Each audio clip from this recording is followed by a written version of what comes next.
বহুত বলিদান দি থৈ গৈছে। আচলতে কি বলিদান দিছিল? মোৰ ককাই দুৰ্গা পূজাত 2টা হাঁহ বলি দিছিল। মোৰ দেউতাই 2টা পাৰ বলি দিছিল। আৰু মই কালী পূজাত এটা ছাগলী দিম বুলি কৈ ইমান নাওমান কুকুৰা এটা বলি দিছিল। বেলেগ বলিদান দিয়া খানদান দেই।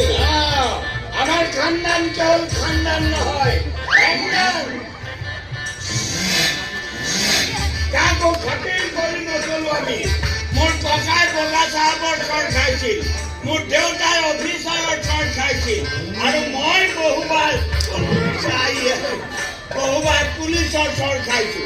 তথাপি আমাৰ খানদানক কোনো চিধা কৰি আনিব পৰা নাই। বেলেগ দেই।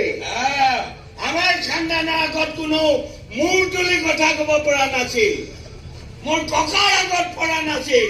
কাৰণ